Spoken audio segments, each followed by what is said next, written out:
നമസ്കാരം. നാളെ പൗർണമിയാണ്. പൗർണമി ദിവസം നമുക്ക് ചെയ്യേണ്ട കുറേ കാര്യങ്ങളുണ്ട്. അത് ഇന്ന് വൈകുന്നേരം മുതലാണ് നമ്മൾ സ്റ്റാർട്ട് ചെയ്യേണ്ടത്. നാളെ രാവിലെ വരെ നമുക്കത് ചെയ്യാൻ കഴിയും. പൗർണമി ത്രാടകം അത് കഴിഞ്ഞാൽ നാളെ കഴിഞ്ഞ് കഴിഞ്ഞാൽ പിന്നെ വരുന്ന ഞായറാഴ്ച, പൗർണമി കഴിഞ്ഞിട്ട് വരുന്ന ആദ്യത്തെ ഞായറാഴ്ച ഇരുന്നൊരു പൊങ്കാലയെക്കുറിച്ചുമാണ് ഞാൻ ഒത്തിരി വീഡിയോയിൽ പറഞ്ഞിട്ടുണ്ട്. എന്നാലും ഒന്നുകൂടെ ഓർമ്മിപ്പിക്കാൻ വേണ്ടി ഞാൻ പറയുകയാണ്. ഞാൻ ഡോക്ടർ ഷാജി കെ നായർ, സൂര്യദേവമഠ കുബേരാശ്രമ മഠാധിപതിയും തേജസ് ഫെങ്ഷു ഡയറക്ടറുമാണ്. വാസ്തു സംബന്ധമായിട്ട് നിങ്ങൾക്ക് എന്തെങ്കിലും പ്രശ്നങ്ങൾ അറിയണമെന്നുണ്ടെങ്കിൽ നിങ്ങളുടെ വീട്ടിൽ താമസിക്കുന്ന എല്ലാവരുടെയും പേര്, ഡേറ്റ് ഓഫ് ബർത്ത്, വീടിൻ്റെ ഡയറക്ഷൻ അഡ്രസ്സൊക്കെ എനിക്ക് വാട്സാപ്പ് ചെയ്യും. ഞാൻ കേരളത്തിനകത്തും പുറത്തും വിദേശ രാജ്യങ്ങളൊക്കെ സഞ്ചരിക്കുന്ന ഒരു വ്യക്തിയാണ്. നിങ്ങളുടെ വീട് വന്ന് നോക്കി പ്രശ്നപരിഹാരം ചെയ്തു തരാം. വിഷയത്തിലോട്ട് കിടക്കാം.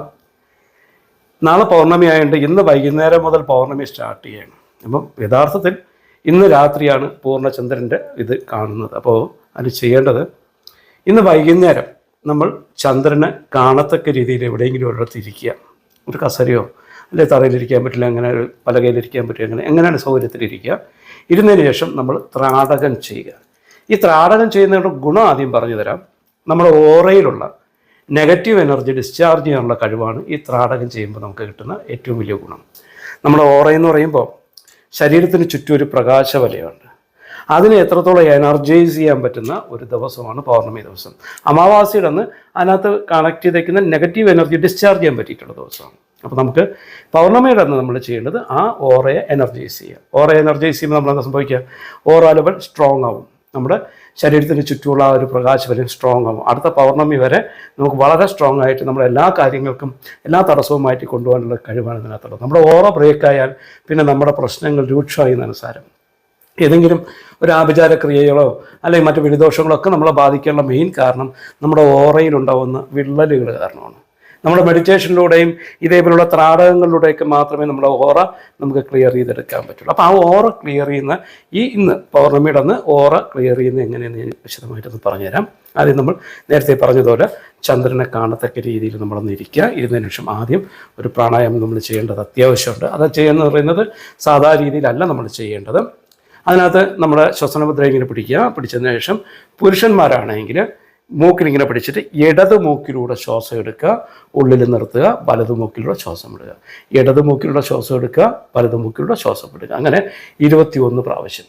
സ്ത്രീകളാണെങ്കിൽ വലത് മൂക്കിലൂടെ ശ്വാസം എടുക്കുക, ഉള്ളിൽ നിർത്തുക, ഇടത് മൂക്കിൽ കൂടെ ശ്വാസം വിടുക. അപ്പോൾ ഈ സമയത്ത് നമ്മൾ മൊബൈലൊക്കെ ഉണ്ടെങ്കിൽ എല്ലാം സ്വിച്ച് ഓഫ് ചെയ്ത് മാറ്റി വയ്ക്കുക. സ്വസ്ഥമായിട്ടിരുന്നുകൊണ്ട്, സ്വസ്ഥമായിട്ടിരിക്കുക എന്ന് പറയുമ്പോൾ ആ ചന്ദ്രൻ ഉദിച്ചു വരുന്ന ഒരു സമയത്തൊക്കെ നമുക്ക് വളരെ സൈലൻ്റായിട്ട് എല്ലാ കാര്യങ്ങളും ഒഴിവാക്കി വളരെ സ്വസ്ഥമായിട്ട് പറ്റുമെങ്കിൽ ഫ്രഷ് ആയിട്ടൊക്കെ വന്നിരുന്നു കഴിഞ്ഞാൽ വളരെ നല്ലൊരു പോസിറ്റീവ് എഫക്റ്റ് ഉണ്ടാവും. ഈ പ്രാണായാമം നമ്മളൊരു മിനിമം 21 ചെയ്യണം. അതിന് കൂടുതൽ എത്ര തവണ ചെയ്യാം? 21 പ്രാവശ്യം ചെയ്യുക. അതിനുശേഷം കണ്ണ് തുറന്ന് ചന്ദ്രനെ നോക്കാം. കണ്ണ് ഇമവെട്ടാതെ നോക്കിയിരിക്കുക, കുറച്ച് നേരം നോക്കിയിരിക്കുക. ചന്ദ്രൻ്റെ ഉൾക്കാമ്പിലോട്ട് നോക്കിയിരിക്കുക. വളരെ പവർഫുള്ളാണ്. നമുക്ക് പല പല കാര്യങ്ങളും, അത്ഭുതങ്ങൾ വരെ നമുക്ക് അതിനകത്ത് അതിന് മുഴുകിയിരുന്നാൽ നമുക്ക് പല അത്ഭുതങ്ങൾ വരെ നമുക്ക് അതിനകത്ത് കാണാൻ പറ്റും.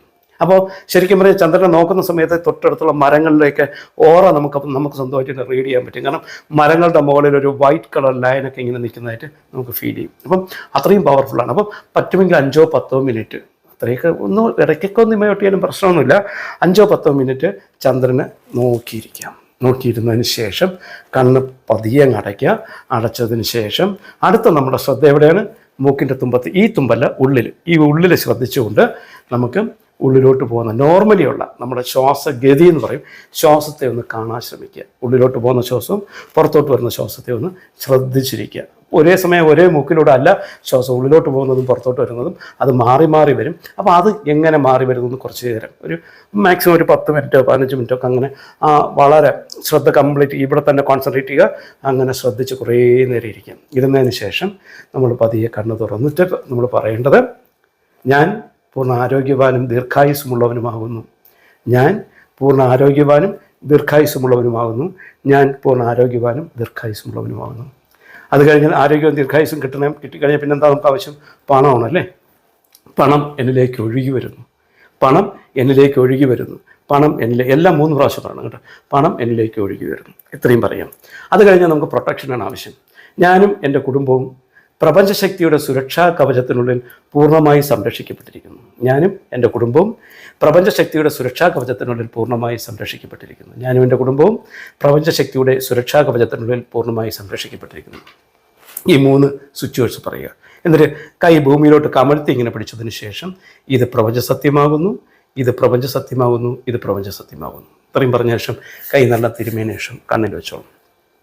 വളരെ പവർഫുള്ളാണ്.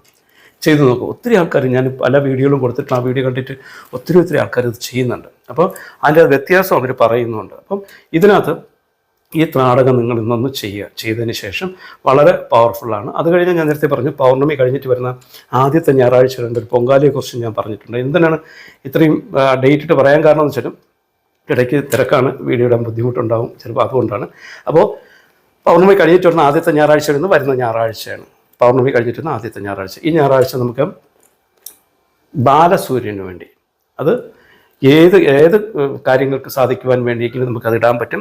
ബാലസൂര്യന് വേണ്ടി 7 പ്രാവശ്യം 7 ദിവസം അല്ലെങ്കിൽ 7 മാസങ്ങളിൽ, അത് പൗർണമി കഴിഞ്ഞിട്ട് ആദ്യത്തെ ഞായറാഴ്ച, അങ്ങനെ 7 ഞായറാഴ്ചകൾ നമ്മൾ ആ പൊങ്കാല ഇട്ട് കഴിഞ്ഞാൽ നമുക്ക് എന്താണോ കാര്യം സാധിക്കേണ്ടത് ആ കാര്യം സാധിച്ചിരിക്കും.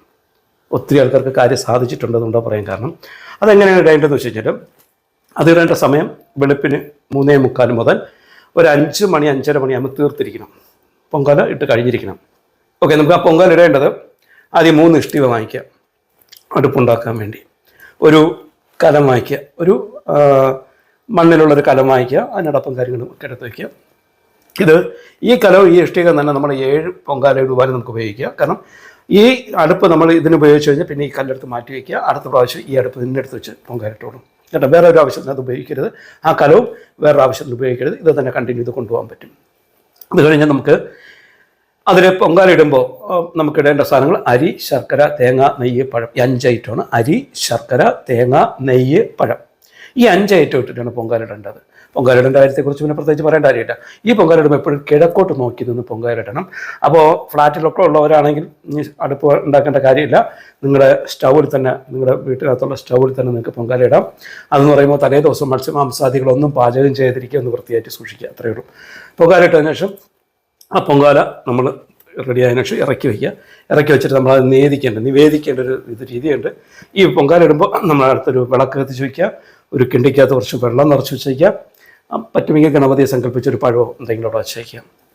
പൊങ്കാല ഇറക്കി വയ്ക്കുക. നമ്മുടെ മുന്നിൽ ഒരു കുഞ്ഞ് വന്ന് നിൽക്കുന്നു എന്ന് ഇമാജിൻ ചെയ്യുക. മീൻസ് ഒരു കുഞ്ഞ് നമ്മുടെ മുന്നിൽ നിൽക്കുകയാണ്, അതിൻ്റെ വായിൽ വാരി കൊടുക്കുന്നത് എങ്ങനെയാണ്? കുഞ്ഞുങ്ങൾക്ക് കൊടുക്കുമ്പോൾ അത് ഇങ്ങനെ വെച്ചിട്ട് ഇങ്ങനെയാണ് കൊടുക്കുന്നത്, അല്ലെ? ഫുഡ് ഇങ്ങനെ കൊടുക്കും, ഇങ്ങനെ നിരക്കി കൊടുക്കും. അതേപോലെ 3 പ്രാവശ്യം വാരിയല്ല, ഇമാജിൻ മീൻസ് ഇങ്ങനെ കാണിച്ചാൽ മതി. 3 പ്രാവശ്യം ആ കുഞ്ഞിൻ്റെ വായിക്കകത്ത് വെച്ച് കൊടുക്കുന്നു, 3 പ്രാവശ്യം എടുത്തിട്ട്. എന്നതിന് ശേഷം ആ കുഞ്ഞ് നിൽക്കുന്ന കാലിൻ്റെ അവിടെ ആ കിണ്ടിയിലിരിക്കുന്ന വെള്ളം അല്ലെങ്കിൽ ഗ്ലാസ്സിൽ വെച്ചിരിക്കുന്ന വെള്ളം എടുത്ത് 3 പ്രാവശ്യം ഒഴിക്കുക. എന്നതിന് ശേഷം അതടച്ച് എടുത്ത് മാറ്റി വയ്ക്കുക. ഈ സമയത്ത് പൊങ്കാലിടുമ്പോൾ നമ്മൾ കുളിച്ച് റെഡിയായതിനു ശേഷം ഈറനുടുത്ത് നിന്നാണ് പൊങ്കാലിടുക. കുളിച്ച് സാധാ ഡ്രസ്സൊക്കെ ഇട്ടതിന് ശേഷം അതിൻ്റെ മുകളിലൂടെ ഒരു തോർത്തോ ഒരു മുണ്ടോ എന്തെങ്കിലും നനച്ച് ഉടുത്തിട്ട് വേണം നിന്ന് പൊങ്കാല ഇടുവാൻ. അത് കഴിഞ്ഞതിന് ശേഷം നമുക്കിതിൽ പ്രാർത്ഥിക്കുമ്പോൾ ഞാൻ നേരത്തെ പറഞ്ഞ രീതിയിലാണ് പ്രാർത്ഥിക്കേണ്ടത്. എന്ത് കാര്യം, നമുക്കൊരു ജോലിയാണ് ആവശ്യമെങ്കിൽ എനിക്കൊരു ജോലി കിട്ടുവാൻ അങ്ങനെ സഹായിച്ചുകൊണ്ടിരിക്കുന്നതിന് വളരെ നന്ദി എന്നാണ് പ്രാർത്ഥിക്കേണ്ടത്. എനിക്കൊരു വീട് വയ്ക്കണമെങ്കിൽ എനിക്കൊരു വീട് വയ്ക്കുവാൻ അങ്ങനെ സഹായിച്ചുകൊണ്ടിരിക്കുന്നതിന് വളരെ നന്ദി എന്ന് പ്രാർത്ഥിക്കാം. എന്ത് കാര്യം വേണോ, ഒരു വിദ്യാഭ്യാസമാണെങ്കിൽ നല്ല രീതിയിൽ പഠിക്കുവാൻ എങ്ങനെ സഹായിച്ചുകൊണ്ടിരിക്കുന്നതിന് വളരെ നന്ദി എന്ന് പ്രാർത്ഥിക്കാം. നമുക്ക് എന്തെങ്കിലും അസുഖമുണ്ട്, അസുഖം മാറുന്നതിന് വേണ്ടി എൻ്റെ അസുഖം മാറ്റിത്തരണേ ഭഗവാനെ എന്ന് പ്രാർത്ഥിക്കരുത്, ഒരിക്കലും പ്രാർത്ഥിക്കരുത്. അസുഖം എന്നുള്ള വേർഡ് പോലും നെഗറ്റീവാണ്. അപ്പം പ്രാർത്ഥിക്കേണ്ടതും എനിക്ക് നല്ല ആരോഗ്യം തന്നുകൊണ്ടിരിക്കുന്നതിന് വളരെ നന്ദി ഭഗവാനെ എന്ന് വേണം പ്രാർത്ഥിക്കുവാൻ. ഈ പ്രാർത്ഥന അങ്ങനെ പ്രാർത്ഥിക്കുക. എന്ത് കാര്യമാണോ നമുക്ക് ആ രീതിയിൽ പ്രാർത്ഥിക്കുക. എന്തും പോസിറ്റീവായിട്ട് നടന്നു കഴിഞ്ഞു എന്നുള്ളൊരു രീതിയിലാണ്. എന്തുകൊണ്ട് അങ്ങനെ പ്രാർത്ഥിക്കുന്നതെന്ന് വെച്ച് കഴിഞ്ഞാൽ ഈശ്വരൻ എന്ന് പറയുന്ന ഒരു കൺസെപ്റ്റ് നമ്മുടെ ഉള്ളിലാണ് ഉള്ളത്. ഇപ്പോൾ നമ്മുടെ ഒരു അമ്പലത്തിൽ ചെന്നിട്ട് ഭഗവാനെ എനിക്കൊരു ജോലി തരണേ ഭഗവാനെ എന്ന് പ്രാർത്ഥിക്കുമ്പോൾ എനിക്ക് ഒരു കോൺഫിഡൻസ് ഇല്ല എനിക്കൊരു ജോലി കിട്ടുമെന്ന്. അങ്ങ് എനിക്ക് തന്നാൽ ഞാൻ സ്വീകരിച്ചോളാം എന്നുള്ളൊരു സിസ്റ്റമാണ് അവിടെ വർക്കൗട്ട് ചെയ്യുന്നത്. എനിക്കൊരു വീട് വെച്ച് തരണേ ഭഗവാൻ എന്ന് വെച്ചാൽ എനിക്ക് അറിയില്ല ഒരു വീട് വയ്ക്കോ ഇല്ലയെന്ന്, അങ്ങ് സഹായിച്ച നന്ന് എന്നുള്ള രീതിയിൽ അങ്ങനെയല്ല പ്രാർത്ഥിക്കേണ്ടത്. എനിക്കൊരു വീട് വയ്ക്കുവാൻ ഓൾറെഡി എനിക്കൊരു കോൺഫിഡൻസ് ഉണ്ട്, എനിക്കൊരു വീട് വയ്ക്കാൻ കഴിയും, അതിനങ്ങ് എന്നെ സഹായിച്ചുകൊണ്ടിരിക്കുന്നതിന് വളരെ നന്ദിയും മനസ്സിലാവുന്നുണ്ടോ? എനിക്ക് ജോലി കിട്ടുമെന്ന് എനിക്ക് ഉറപ്പുണ്ട്. അതിനങ്ങ് എന്നെ സഹായിച്ചുകൊണ്ടിരിക്കുന്നതിന് വളരെ നന്ദി. അങ്ങനെയാണ് നമ്മൾ അമ്പലങ്ങളിൽ ചെന്നാലും എവിടെ ചെന്നാലും നമ്മൾ പ്രാർത്ഥനാ രീതി ഈ ഒരു സിസ്റ്റത്തിലോട്ട് മാറ്റിക്കഴിഞ്ഞാൽ വളരെ നല്ല റിസൾട്ടായിരിക്കും നമുക്ക് കിട്ടുന്നത്. ഇവിടെ സൂര്യദേവയുടെ കുബേരാശുപത്രി എല്ലാ ശനിയാഴ്ചയും നടക്കുന്ന കുബേര പൂജയിലും നമ്മൾ ഈ ഒരു സിസ്റ്റം പഠിപ്പിച്ചാണ് വിടുന്നത്. അപ്പം വളരെ നല്ല റിസൾട്ടാണ് കിട്ടുന്നത്. 7 കുബേര പൂജ ചെയ്യുന്നവർക്കൊക്കെ ഒത്തിരി റിസൾട്ട് ഉണ്ട്. അതേപോലെ തന്നെ ഈ പൊങ്കാല ഇടുമ്പോൾ നമ്മൾ എന്തെങ്കിലും ഒരു കാര്യം ഉദ്ദേശിച്ചുകൊണ്ട് 5ാമത്തെ ഒരു മിക്കവാറും കാര്യം സാധിച്ചിരിക്കും. എന്നാലും നിർത്തിക്കളയരുത്. 7 മാസം കൃത്യമായിട്ട് പൊങ്കാലയിട്ട് പൂജകൾ നടത്തണം. അതിന് തടസ്സമൊന്നും ഉണ്ടാവരുത്. പൊങ്കാല ഇടുന്നതിന് തടസ്സമൊന്നും ഉണ്ടാവാത്ത രീതിയിൽ കൈകാര്യം ചെയ്ത് കൊണ്ടുപോയിക്കോളൂ. ഒരു സ്ത്രീകളാണെങ്കിൽ ഇടയ്ക്കുള്ള സമയത്ത് തടസ്സം ഉണ്ടെങ്കിൽ അതിനെ കണ്ടിന്യൂ ചെയ്ത് കൊണ്ടുപോയിക്കോളൂ കേട്ടോ. അപ്പം ഇതിനെക്കുറിച്ച് എന്തെങ്കിലും സംശയങ്ങളോ കാര്യങ്ങളുണ്ടെങ്കിൽ നിങ്ങൾ എന്നെ വിളിച്ചോളൂ. പിന്നെ മറ്റൊരു കാര്യം അറിയിക്കാനുള്ളത്, സൂര്യദേവയുടെ കുബേരാശ്രമത്തിൽ മെയ് 8 കുബേര ജയന്തിയാണ്. മെയ് 8 ലാഫിംഗ് ബുദ്ധ വിഗ്രഹത്തിൽ നമുക്ക് പുഷ്പാഭിഷേകമുണ്ട്, കുബേര ഹോമമുണ്ട്, അതേപോലെ തന്നെ ഡയറക്റ്റ് നടത്താൻ പറ്റുന്ന കുബേര പൂജയുണ്ട്. ഇതിലൊക്കെ നിങ്ങൾക്ക് പങ്കെടുക്കണമെങ്കിൽ നേരത്തെ വിളിച്ചൊന്ന് ബുക്ക് ചെയ്യണം. കുബേര ഹോമത്തിനും കുബേര പൂജയിലും പുഷ്പാഭിഷേകമൊക്കെ ചെയ്യാൻ പങ്കെടുക്കുന്ന നേരത്തെ വിളിക്കുക. മെയ് 8 എന്ന് പറയുമ്പോൾ അടുത്ത മാസം 8-ാം തീയതി വെള്ളിയാഴ്ചയാണ്. മെയ് 8, 9, 10 ഇവിടുത്തെ ആഘോഷങ്ങൾ തീരുമാനിച്ചിട്ടുള്ളത്. 8-ാം തീയതി കുബേര പൂജയും ഈ കുബേര ജയന്തിയും, 9-ാം തീയതി കുബേര പൂജ, 10-ാം തീയതി വിഷ്ണുമായ സ്വാമിക്ക് ഒരു വാർഷിക ആഘോഷം എന്നുള്ള രീതിയിൽ, കാരണം പ്രതിഷ്ഠാ വാർഷികം എന്നുള്ള രീതിയിലാണ് നടക്കുന്നത്. അപ്പം നമുക്ക് വിഷ്ണുമായ സ്വാമിക്ക് 10-ാം തീയതി കലശവും കാര്യങ്ങളും എല്ലാം ഉണ്ട്. അപ്പോൾ അതനുസരിച്ച് നിങ്ങൾക്ക് താല്പര്യമുള്ളൊക്കെ നേരത്തെ വിളിച്ച് ബുക്ക് ചെയ്തോളൂ. ആദ്യമായിട്ടാണ് ചാനൽ കാണുന്നതെങ്കിൽ സബ്സ്ക്രൈബ് ചെയ്യാൻ മറക്കണ്ട, മണി ബട്ടൺ പ്രസ് ചെയ്തോളൂ. അടുത്തൊരു എപ്പിസോഡുമായിട്ട് കാണുന്നതിലേക്കും നന്ദി, നമസ്കാരം.